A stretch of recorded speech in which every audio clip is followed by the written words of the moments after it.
विद्यार्थियों नमस्कार। इस वैश्विक महामारी कोरोना कोविड-19 के चलते पढ़ाई जो बाधित हो रही है वो बाधित ना हो, इसके लिए इस YouTube चैनल के माध्यम से आपको शैक्षणिक कार्य करवाने का कार्य है वो प्रारंभ किया है। हमारा जो ये ध्येय है वो आपको ज़्यादा से ज़्यादा शिक्षा पहुंचाने का है। यहाँ हम एक ऐसा टॉपिक पढ़ रहे हैं जो 12वीं क्लास की इतिहास में 6 नंबर का एक पाठ है, आधुनिक भारत।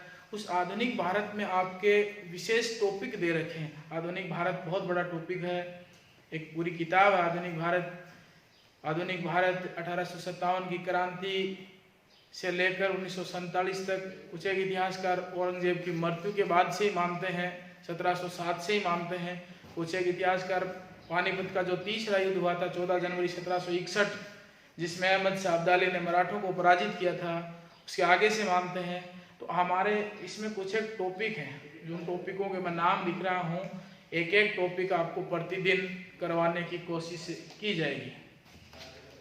पहला जो टॉपिक आपके वो है कांग्रेस की स्थापना। कांग्रेस की स्थापना के बाद में आपके जो टॉपिक है वो टॉपिक है खिलाफत आंदोलन। खिलाफत आंदोलन के साथ साथ आपके टॉपिक है वो है जलियांवाला बाग। जलियांवाला बाग हत्याकांड। जलियांवाला बाग हत्याकांड। जलियांवाला बाग हत्याकांड के बाद में आपके टॉपिक है वो है असहयोग आंदोलन। इस असहयोग आंदोलन के बाद में आपके एक टॉपिक है वो है स्वराज पार्टी।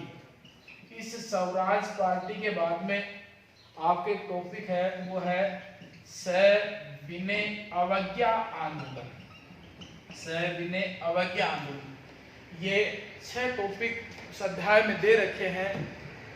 उनमें से कांग्रेस की स्थापना, खिलाफत आंदोलन, जलियांवाला बाग हत्याकांड, असहयोग आंदोलन, स्वराज पार्टी, सविनय अवज्ञा आंदोलन। विद्यार्थियों, ये एक ऐसे टॉपिक हैं कि जो 12वीं क्लास के अध्याय में हैं, लेकिन किसी भी प्रकार की प्रतियोगिता की जो परीक्षा होती है उस परीक्षा में ये सारे ही टॉपिक महत्वपूर्ण रहते हैं। चाहे वो किसी भी प्रकार की परीक्षा हो, उसमें इन टॉपिकों से प्रश्न प्रतियोगिता परीक्षा में भी बार बार पूछे जाते हैं। यहाँ एक एक टॉपिक को हम पढ़ेंगे। आर्ट्स के विद्यार्थी हैं, आप जब भी कोई कंपटीशन एग्जाम में जाओगे उस दिन भी ये काम आएंगे, और यहाँ हम अपने लेवल के अनुसार इसको पढ़ रहे हैं। पहला जो टॉपिक है हम पढ़ेंगे कांग्रेस की स्थापना। ये जो कांग्रेस की स्थापना है इसके बारे में जो हम पढ़ रहे हैं, कांग्रेस की स्थापना से पूर्व भारत में क्या स्थिति थी। कांग्रेस की स्थापना से पूर्व भारत में एक वायसराय था। थोड़ा सा इसको समझिए, बोर्ड पर क्वेश्चन आएगा, उसके आधारभूत तथ्य अपने को किस प्रकार से लिखने हैं।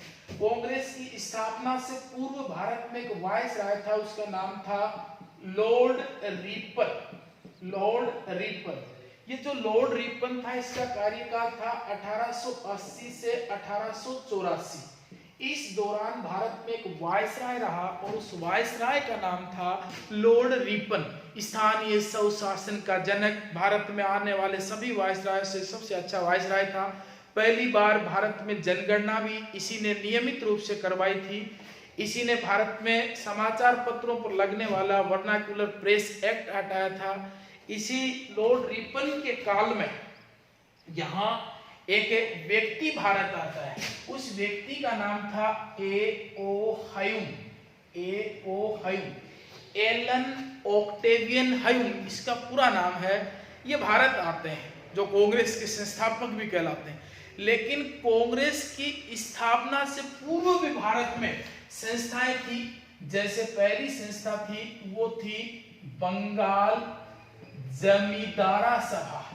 बंगाल जमींदारा सभा, इसको लैंड होल्डर समिति भी बोलते हैं, बंगाल जमींदारा सभा। फिर थी एक थी इंडिया एसोसिएशन, एसोसिएशन। एक थी east India association, east India association. यहाँ ये जो बंगाल जमींदारा सभा थी, ये द्वारका प्रसाद टैगोर ने बनाई थी। उसके बाद में इंडिया एसोसिएशन थी, ये संस्था सुरेंद्र नाथ बनर्जी की थी। उसके बाद में ईस्ट इंडिया एसोसिएशन, ये संस्था वो बनाई थी दादा भाई नौरोजी ने, और ये ब्रिटेन में थी। ये ऊपर की दो बंगाल में थी, ये ब्रिटेन में थी। पूना सार्वजनिक एक सभा थी, महादेव गोविंद रानाडे ने बनाई थी, पूना में थी। इसके बाद में ये लॉर्ड रिपन के काल में A.O. ह्यूम 1 मार्च 1883 को भारत आते हैं।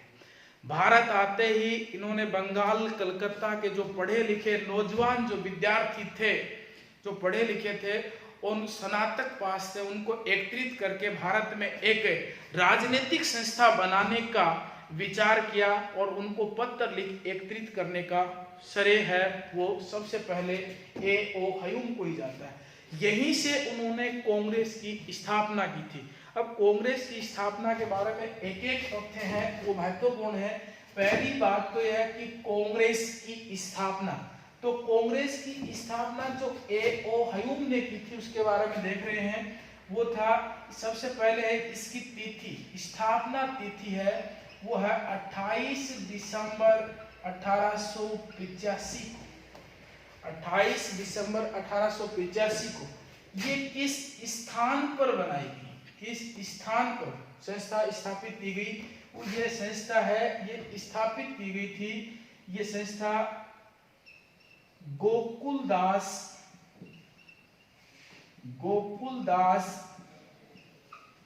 तेजपाल संस्कृत विद्यालय, गोकुलदास तेजपाल संस्कृत विद्यालय बंबई में की गई थी। बंबई को आजकल मुंबई कहते हैं, जो 1995 में बनाया गया था ये नाम मुंबई, पहले बंबई था। यहाँ की गई थी। यहाँ एक मैदान था, उस मैदान का नाम है गवालिया टैंक मैदान। यहाँ इसकी घोषणा हुई थी। गवालिया टैंक मैदान, महात्मा गांधी ने एक आंदोलन चलाया था, भारत छोड़ो आंदोलन 1942 में, नेतृत्व विहीन आंदोलन था। वहाँ गांधी जी ने एक अपना उद्घोषण दिया था कि हम आज़ादी के लिए या स्वतंत्रता के लिए हमारा यह अंतिम प्रयास कर रहे हैं, क्या तो हम इसमें पूर्ण रूप से विजित होंगे या पूर्ण रूप से पराजित होंगे, अतः करो या मरो, डू और डाई। वो इसी मैदान से दिया था। इसलिए वर्तमान में इस गवालिया टैंक मैदान को अगस्त क्रांति मैदान कहते हैं, वर्तमान में इसे क्या कहते हैं? अगस्त क्रांति मैदान कहते हैं। तो यहाँ कांग्रेस की स्थापना है गोकुलदास तेजपाल संस्कृत विद्यालय बंबई में 28 दिसंबर 1885। इसका संस्थापक कौन था? संस्थापक था A.O. ह्यूम। तो A.O. ह्यूम था, वो था, इसका पूरा नाम है एलन ऑक्टेवियन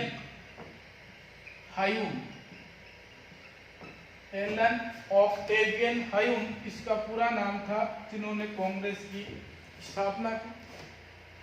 ये जो कांग्रेस का संस्थापक था, अब यहाँ नाम आता है कि A.O. ह्यूम, इन्होंने इस संस्था को मुंबई से पूर्व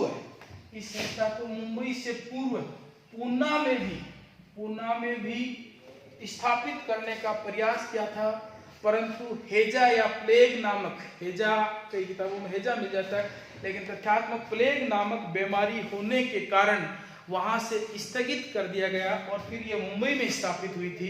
तो इस संस्था का कांग्रेस का पूर्व में नाम कांग्रेस का पूर्व में नाम था वो था भारतीय राष्ट्रीय संघ। इसका पूर्व में नाम था भारतीय राष्ट्रीय संघ। ये जो भारतीय राष्ट्रीय संघ पूर्व में नाम था, इसे संघ के स्थान पर भारतीय राष्ट्रीय कांग्रेस नाम दादा भाई नौरोजी के कहने पर इसका नाम भारतीय राष्ट्रीय कांग्रेस रखा गया था। इंडियन नेशनल यूनियन के स्थान पर यह कांग्रेस नाम रखा गया था। और इस कांग्रेस शब्द है, इस कांग्रेस शब्द का ही अर्थ होता है लोगों का समूह है, लोगों का समूह है, यही इसका अर्थ होता है लोगों का समूह है। तो ये दादा भाई नौरोजी ने इसका नाम भारतीय राष्ट्रीय संघ रखा। ये आपके जो सिलेबस में हुआ है, लेकिन इससे अलग प्रश्न कई बार पूछ लेते हैं। भारतीय राष्ट्रीय कांग्रेस से अलग प्रश्न क्या पूछते हैं, अलग प्रश्न क्या क्या पूछ लेते हैं। एक दो नंबर का जो प्रश्न आता है, एक नंबर का प्रश्न आता है, यहाँ वस्तुनिष्ठ जो प्रश्न आते हैं वहाँ प्रश्न क्या पूछ लेते हैं। प्रश्न ये पूछ लेते हैं, ये जो कांग्रेस की स्थापना है, कांग्रेस की स्थापना के समय भारत का वायसराय कौन था। कांग्रेस की स्थापना के समय भारत का वायसराय कौन था। तो कांग्रेस की स्थापना के समय भारत का वायसराय था वो था लॉर्ड डफरिन था। कांग्रेस की स्थापना के समय भारत का वायसराय था वो कौन था, लॉर्ड डफरिन। और कांग्रेस की स्थापना के समय बहुत महत्वपूर्ण प्रश्न है, ब्रिटेन का प्रधानमंत्री कौन था। ब्रिटेन का प्रधानमंत्री। हम तो यहाँ 85 की बात कर रहे हैं। 1858 के अधिनियम के तहत ब्रिटिश ईस्ट इंडिया कंपनी समाप्त हो गई थी। भारत का सीधा आधिपत्य है वो ब्रिटेन चला रहा है, यानी कि भारत ब्रिटेन के गुलाम था। तो ब्रिटेन का प्रधानमंत्री था वो था ग्लैडस्टोन। ब्रिटेन का प्रधानमंत्री था वो था ग्लैडस्टोन। जिस समय भारत में कांग्रेस की स्थापना हुई उस समय भारत सचिव कौन था। तो भारत सचिव था वो था लॉर्ड क्रोस। भारत सचिव कौन था, लॉर्ड क्रोस था। उस समय भारत सचिव कौन था, लॉर्ड क्रोस था। ये कांग्रेस की स्थापना हुई। कांग्रेस का स्थापना के बाद कांग्रेस का प्रथम अध्यक्ष किसे बनाया गया, तो कांग्रेस का प्रथम अध्यक्ष बनाया गया था, वो बनाया गया था WC बनर्जी को, उमेश चंद्र बनर्जी को पहला भारतीय राष्ट्रीय कांग्रेस का अध्यक्ष बनाया गया था 28 दिसंबर 1885 को। जो ये अध्यक्ष बनाया गया था WC बनर्जी, यहाँ पहले से सुरेंद्र नाथ बनर्जी को नियुक्त किया गया था, परंतु सुरेंद्र नाथ बनर्जी यहाँ नहीं होने के कारण WC बनर्जी को ही बनाया गया था। ये भारतीय राष्ट्रीय कांग्रेस का अध्यक्ष था। तो ये आपका कांग्रेस की स्थापना का एक प्रश्न था, एक टॉपिक था आपके सिलेबस में, वो हो गया है। हालांकि ये प्रतियोगिता परीक्षा की दृष्टि से भी कांग्रेस की स्थापना का जो प्रश्न है वो पूरा हो गया है। कांग्रेस की स्थापना कब हुई, इस स्थापना से लेकर इसके अध्यक्ष तक का एक कर दिया गया है। धन्यवाद विद्यार्थियों। आगे का जो टॉपिक है वो कल हम पुनः अगली क्लास में प्रारंभ करेंगे। धन्यवाद।